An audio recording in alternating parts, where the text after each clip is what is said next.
Hi, boys and girls, ladies and gentlemen, and gorilla fans all over the world. My name's Robbo, and this is Gorilla TV. And I'm very excited tonight because tonight on Gorilla Talk we have Peter Butts Butler. He's a former president, coach, committee member for over 20 years. He was an AFL certificate merit winner. He's also a finalist for the Sports Administrator of the Year award. And to top it all off, he's got a bloody field named after him. Butts, welcome to Gorilla Talk. Thank you, Robert. Mate, funny story actually about the field. Now, I know it was obviously named in your honour, the Peter Butler Field, and so it should have been. But every time, it's quite a running joke in our family, when we first started here, my two youngest boys, that always would drive into the ground and they'd say to me, Dad, Mum, Dad, are we playing on the main over or the Peanut Butler Field? Peanut Butter Field. So it was always a running joke in the family. But Pete, there's obviously a lot that I want to ask you about. You are a legend of our football club, and I know you're a very humble man, and you'll probably say, no, there's lots of other people that are more important to me, but you are one of the greats. Everyone I'd spoken to about Gorilla Talk said, get Peter Butler on, get Peter Butler on. But first of all, I want us to tell us a bit about your family and where you grew up, mate. Yeah, well, I grew up in WILSTON, just down the road, and I was there till about 13 years old, and then we moved up to just off Kitchener Road and Achilles Street. Yep. So it was a push bike or a ride to get here from the age of 9, and then later on I was lucky enough to have people, there'd be someone who'd come through and pick me up to bring me to training. So in those days, everywhere we went, we bought tram and bus and train. Kids don't know how lucky they are these days, do they? Now, what sports did you play as a kid? Was it just AFL? Or? No, I actually played rugby union first for a year, and then I went to school in the Valley at St Jimmy's, and they were a league team. Yep. So I played 7 years of league, and I played at the same time AFL or Aussie footy till I left school, and then I just went on into the Colts and into the seniors for a couple of years. I'll get to a bit of that because you're jumping ahead now, and there's so much I want to talk to you about. Now, you started your career here in the juniors in 1964. That's correct. Do you have any memories of what the club was back like then, or do you remember playing back then? I know 64 was a while ago. Look, to be honest, like the ground had just been opened here. It was open in April, and I got here probably a week after the big opening. And there was a couple of light poles, and there'd be kids everywhere. And if you were lucky enough, you could get under a light. There was like 2 light poles with two spotlights on it. That was about it. And I just remember we used to do the basic, catch and kick and that sort of thing. And then on the weekend, we'd just have a game. And then, as the years went by, because you played more and more, you got a little bit better at it. And we had a lot of A-grade coaches, and Graham Jewell and Kenny Hack and those sort of people. Later on, I was lucky enough to win a premiership in under 17s, and we lost one in under 19s. But yeah, so it was always good fun. I always remember the Gorilla. We used to that magazine that comes out every year. Yeah. Well, it used to be every week, and it used to have. You were a big part of that, weren't you?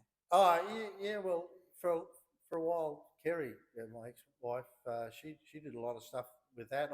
I used to do the annual one for the seniors and that sort of stuff for a long time. Kerry used to do the stuff as well.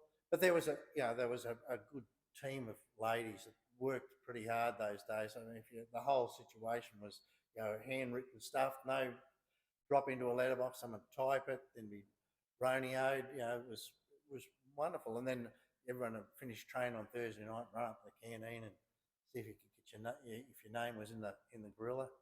But it was it was a great tradition, that Gorilla, and those people that got it out every week were just fantastic. Yeah. When you look back.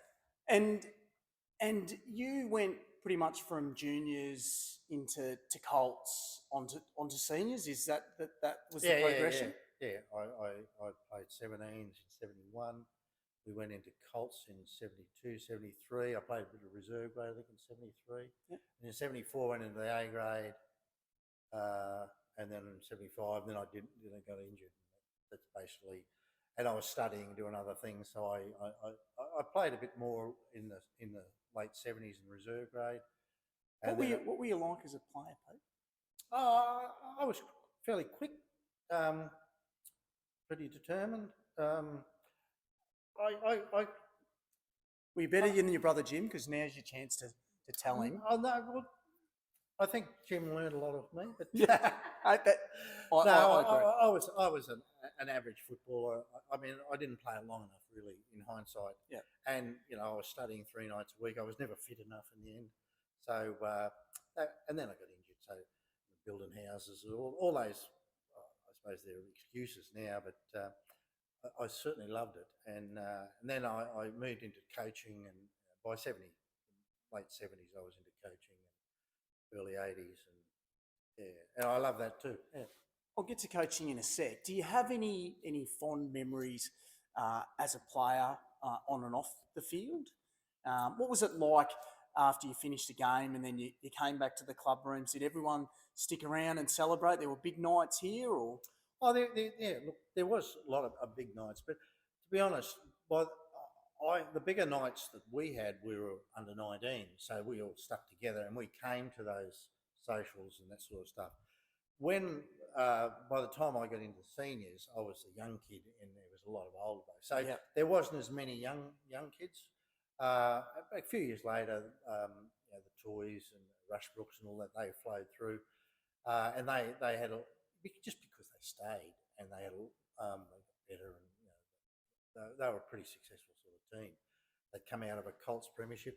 Yep. But one of my biggest, I think the 2 biggest things I'd think of from playing days was winning the 17s grand final, against Sherwood in 71. We had never beaten them in about 6 or 8 years.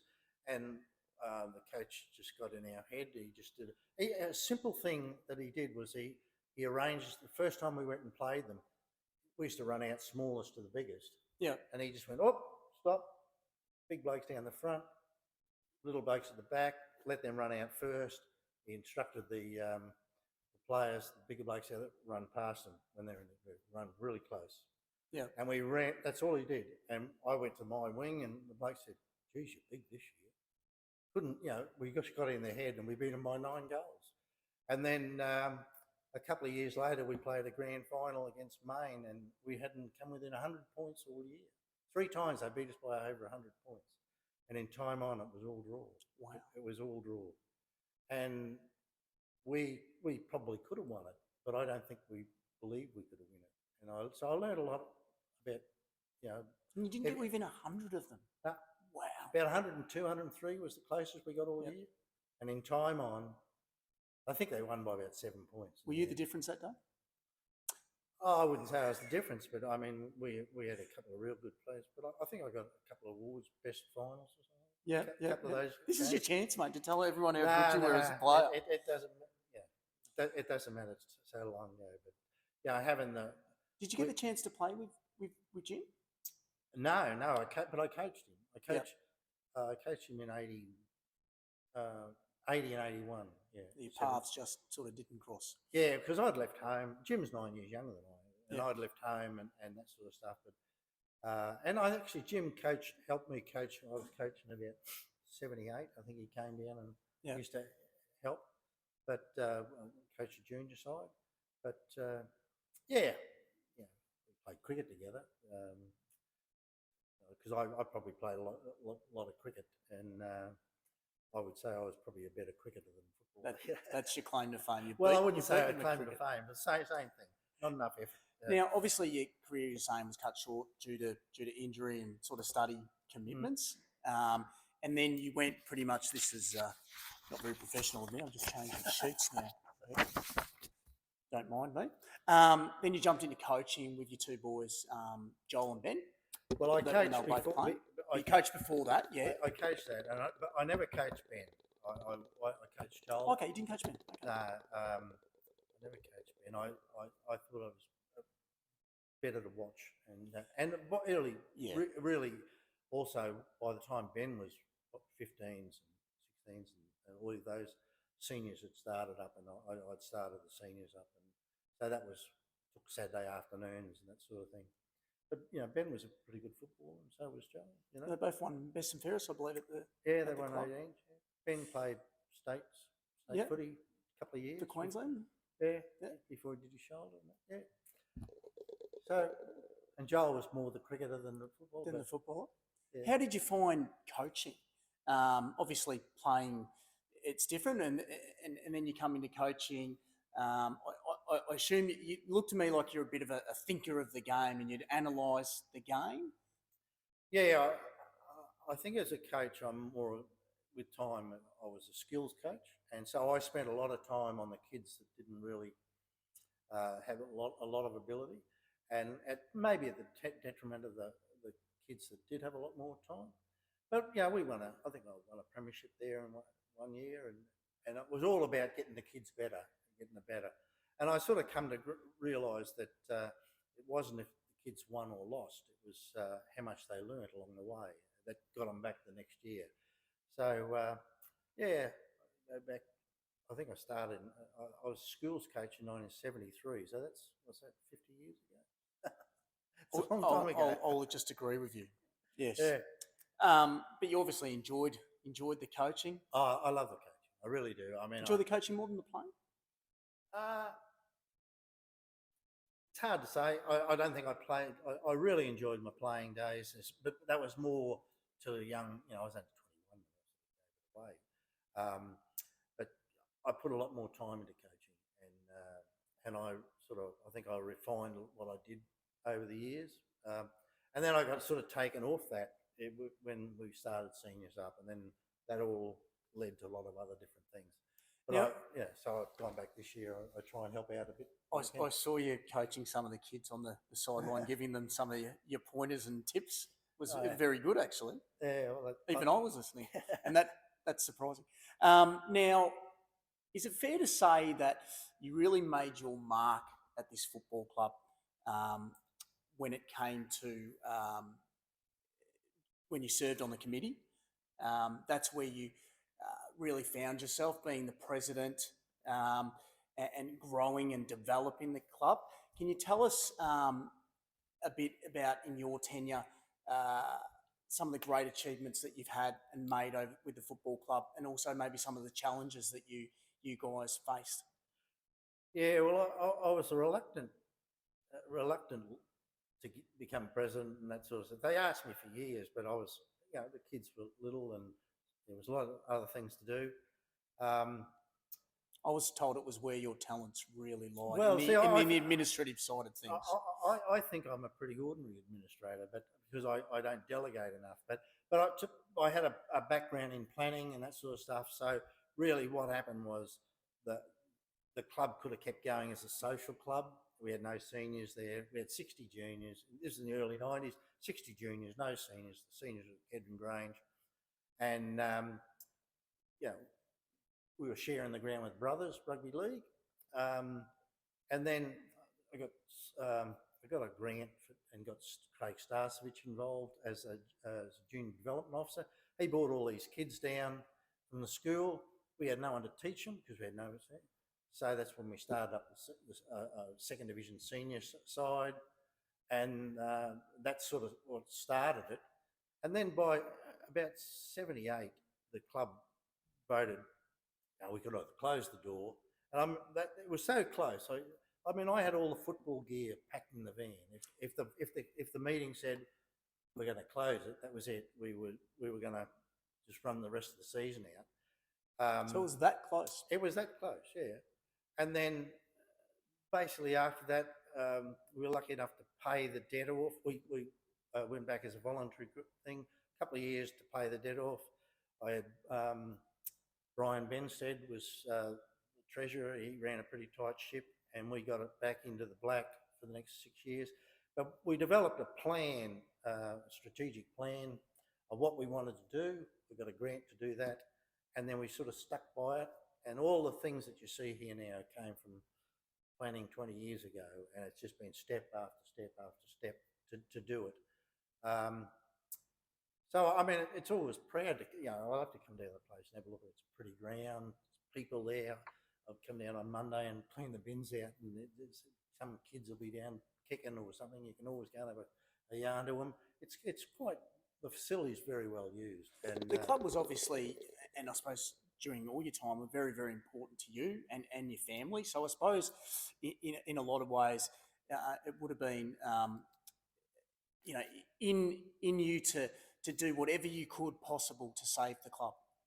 yeah, I mean, You would have given the shirt off your back, and I'm sure you would have had some people behind you that helped through committee. And you, yeah, it was a big task. I mean, it was, to be honest, it nearly killed me. yeah, I mean, they were 80-hour weeks, and it was a big weekends, and but we got there. Then how great it was to have Gilla come on after her, and he did so much for the place, run off the same sort of planning and that sort of stuff. And then we've had Bree and the other people since doing the job, and we just stuck to the plan, Yeah. chipped away. And now, having so many kids here, and our seniors, they're mainly young kids. If they stick to it a few more years, don't give it away, they will have success. And but that's up to them. They could be led astray, other things of life. But I hope they take with them a love for the club and the mates that you make along here. That's the biggest thing. I really think the biggest thing about this club is that when push comes to shove, we kept going. There's lots of clubs I can name around Brisbane that just gave it away, and we kept going. We're now in this situation. In a few years' time, we could have some success and some sustained success for quite some time. And I look at the weekend and watch the kids, our 13s, our 15s, our 7. You can see it's all coming through. I just hope those kids stick to it and stick to our plan, I suppose. And there's so many good coaches. I look at, I think we've got 4 or 5 ex-AFL players involved in the club, and there's blokes from the SANFL, like Dave Sanders. If you're a kid here with a bit of ability, there's a lot of people that can help you out. certainly. And that's maybe different to a lot of little clubs, around that. Dad comes down and hasn't got the experience that at Grange you can find someone if you wanted to help you. And anyway, I hope that's all we do. As long as we got to keep going, we'll have success sooner or later. And I suppose the other thing that I often wonder is, what is the measure of success? Is it you keep going? Is it the friendships? Is it all those sort of things? Or you're lucky, everyone measures football success by premierships. I don't know whether does that mean St Kilda and those people aren't successful clubs that have been around 150 years and that sort of stuff. Yeah, look, it is a hard, and I actually did read your quote with that, and I believe it is true. I think it's the strength of the characters and the people around the football club that keep growing and keep developing it. People like yourself, people like Gilla, people like Minnie, people like Brucey Benstead, and some of these names with such rich history at the football club that really drive it and move it forward, and have that never sort of give up attitude. Premierships are great, and that's what we all strive for. But I think if you can make a club where people want to come and it feels like family, and we're heading in the right direction, and we're growing and developing the different departments. We've got the women's space now, which is huge. The juniors, there's over, I think, 650 odd junior players. We have an incredible, program here at this football club, and I think we're going from strength to strength. So I believe a lot of it too is the characters around the football club that make it a successful club. And I think the great thing about it is our renewal. Like it's been sort of 15 years since I was really heavily involved, and then I'm still Gilla's consultant in the background of that, and I'm happy to help out. But there's someone who steps up, and I think clubs need to get that continual renewal of new ideas, new enthusiasm, and bring new people with it. I just watched some clubs where the people, I think, stayed too long, or people expected them to be there next year and next year, and then by the time they give it away, there's none of that sort of No one coming through. Yeah, no history. I mean, and you know, the more work you put in, the more you get out of it. The more you get tied to the club, that sort of thing. Yeah. Yeah, and just touching on that, how did you find the balance between obviously working full time, running a football club, and also your family? It must have Well, been tough at times. I don't think there was any balance. I think I was too driven in a couple of different ways, and I think I think I probably let my family down a bit. There should have been more time for them, but someone had to do it, and it was a big task. It's kind of a hard one there because you look at it and go, if you didn't have that incredible drive and you probably weren't so driven, would we be sitting here having this conversation today? Uh, Maybe not. I don't think Yeah. so. That's a lot of people say that. I think But one person who you know quite well famously said that you were probably the glue that kept this club together. Now, I know you're probably not going to say that you were, but by the sounds of it, all that you've done for the club, I think you're obviously a massive, massive part of our rich history and probably one of the biggest parts. Oh, I had a time frame. I mean, we're 75 years old. There's the hall, the George Halls and the Dudley Wyeths and the Leaches. I mean, they came through. Yeah. They started. One of our biggest things that we had going for us, we had some facilities. They weren't great, but we had something to start with. It wasn't like going out and starting a club with nothing and then trying to build it. At least we had something to build onto. That was a great start to us, and I was forever in their debt to those people that really set it up years ago. But you know, there's always something for someone else to do. There's a new project here or a new project there, new kids to come on. Yeah. New scenes. What you watch the kids coming through. Yeah. It's great. I think it's fantastic, man. I think one of the things I've noticed with a lot of the people at this football club that do a lot of work behind the scenes, whether it be a president or a junior register or a volunteer, they seem to be quite humble, and it's all about helping others and doing more for the club and helping the club. It's not about any personal gain.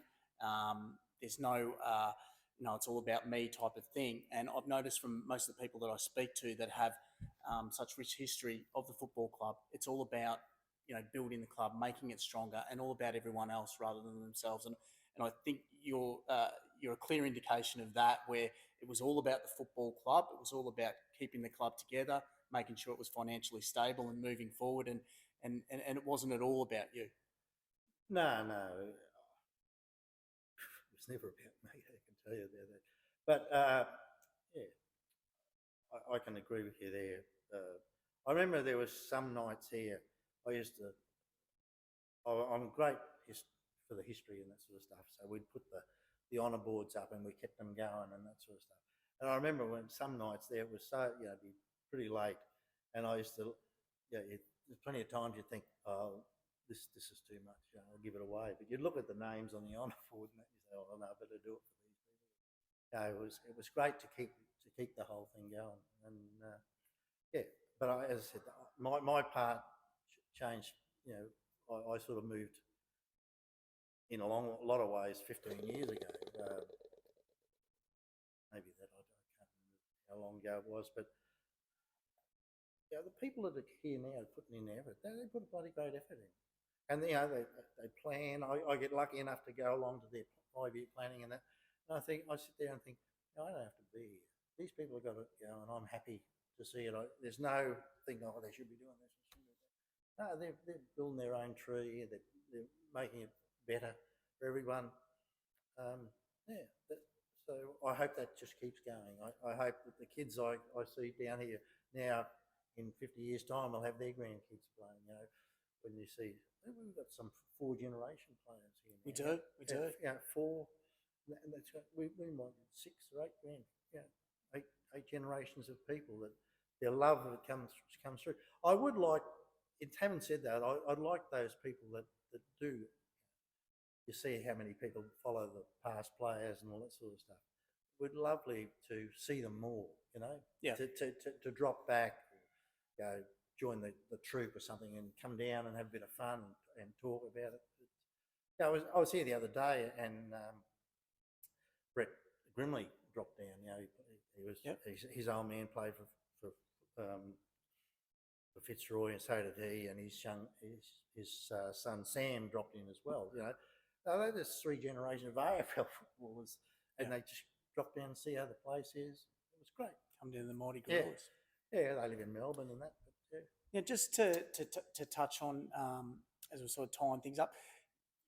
Getting the merit award by the AFL, the certificate, which is only given to one person in each state. That's right. That must have been a proud moment for yourself. Yeah, it was. It hangs on my wall. It's the only thing of note that hangs on my wall. I've got the old Simeon Express. You know, the horses we've had a bit of fun with Simeon Express, but they're the only 2 things that really hang on my wall. And also finalist, the Sports Administrator of the Year award in both 2000. 2008 was a good year for you. Yeah. I mean, I used to do a lot of. I'd go and see. Wasn't just doing this thing. You'd be planning on what was happening. So I'd go and see this field sports. Peter Kaminsky was at field sports. So we'd go and have a yarn a couple of times a year. What's going on? Where's things are moving? And you go and see all these. You know, I'd go to. You know, they'd have some sort of grants thing and go on. So I don't make myself known. You were mingling and whining and dining. And it got to the stage like a couple of days before the grant was due that they would ring me and have you got something coming? Yeah, I've got something coming. It was great to know that, but because it came down to a personal level. You know, you got at a personal level, you could work out, you could see what was going, and I'm sure that Peter Kaminsky probably put me in for that field sports of the year, but. Anyway, it was a nice night. and then, now I've got nothing named after me, right? Maybe my kids have named something after me at home, but to have a field in your honour named after you, that must have been incredible. Yeah. And probably something you wouldn't have expected. No. Pretty sure Gilla and Brian. But I mean, there was times when it was never going to. I can tell you, it never used to be a big hill like that. It was just a big car park. And when we were sharing with Brothers had this idea that they were going to make a rugby league field up there. And there was a lot of stuff was dumped up there. And anyway, Brothers, cut a long story, Brothers left. We started singing up against that. So we did a lot of work to try and, the council would up us all the time. This is a mess. So we got it to some sort of level of maintenance and that. And what's his name, Lionel Hall and Lex Davies used to come down on the Wednesday crew and mow it. And anyway, the council got pretty close to it and said, we're seeing you do. I brought the bloke down and said, I promise you I'll get to this. And when he did that, and then someone else started dumping stuff and we stopped it. The councils understood what we were doing and they came in and helped the side. And then we got some grants to irrigate it, to light it, and the whole thing was going to fall over again because the Brisbane City Council was reorganising their department. And what we used to do is we had to put 10 grand in, 10 grand to get you 30 at the Brisbane City Council, 30 grand to get you 20% of 150 from this. Okay. So we'd line them up, and that's how we did it. And the whole thing was going to fall over, and the councils and the state government, if you fall over, they don't really like that. So I rang Dean Warren, who's not the Dino that's here now. He was at the AFL, and I said, Dino, I need someone to go guarantor because the council won't have the money. And he organised a bloke to ring me, and he said, you want some money? And I said, no, I don't want some money. I want some. You'll go guarantor if I don't get the money. He said, I can do that. And how about another 30 grand? So that was the whole thing that kept the whole thing going. And yeah, it's a bit of a paddock up there, but it's getting better. I remember in the Masters we were raking and shoveling up stones for Yeah. about 2 years. Oh yeah, But it's still a good field. Oh, it's a great place to watch the footy from. Yeah, And even better when it's got your name on it. Oh yeah, well, it's quite funny sometimes. If you're down here and you say you introduce yourself, and someone will say, "Is that you?" It's a bit humbling to say, "Yeah, that's me." Yeah. But it's yeah, I'm very proud of it. Yeah. Well, so you should be, mate. And I'm glad that they did name the field after you. All of your tireless work and dedication to this football club clearly was a massive time in our rich history of our football club. And you're one of the characters that certainly drove and kept the club moving forward, and certainly appreciate you for that. So thank you very much. One last thing just to finish on. Do you have any other interests outside of football at all? Do you collect stamps or do you... Well, to be honest, the last few years I've been doing some macroeconomics. Macroeconomics? Yeah, I draw house plans. I've been drawing house plans for 48 years on the side. As a hobby? Yeah, just there for you people. Go. I've got a few builders that I look after and that sort of stuff. I can't even draw a bird. Yeah, I mean, I've just started to play golf. I just joined a golf club. Which club? Capera. Okay, yeah. Yeah. What's your handicap? I haven't got any handicap. It's been about 30 years, but I just want to get a bit supple and go out, have a hit. Be nice to be able to hit the ball well enough that Ben would come and play with me. My son Ben, he's a pretty good He's golfer. A good golfer, yeah. Yeah. So I've got lots of things that I'm interested in. Also coaching. You're still involved in the club as well? Yeah, I like a bit of reading, history, trivia type rubbish. I think people think I'm full of useless trivia information, but to be honest, I think in a lot of ways I like to use my brain. Just I do like that sort of get tied up in using, and too often I get in the zone and just that's it, jigsaws. Yeah, I think I'm a bit out there on the edge maybe, but anyway, maybe I've got some good points in there somewhere. Listening to you talk, I feel like, is there a chance you may come out of retirement and come back to the club in the committee and help out? Well, actually, I sit on Gilla's mastering committee. I do, yeah. So we're trying to do some stuff over there, over at the new ground at Mount Maria. So I just draw them some plans and turn up once a month. I should be doing more, but I've sort of tapered right back. I'm 69 soon, so I'm getting a bit older. I come down here on Mondays and clean the ground and that sort of stuff.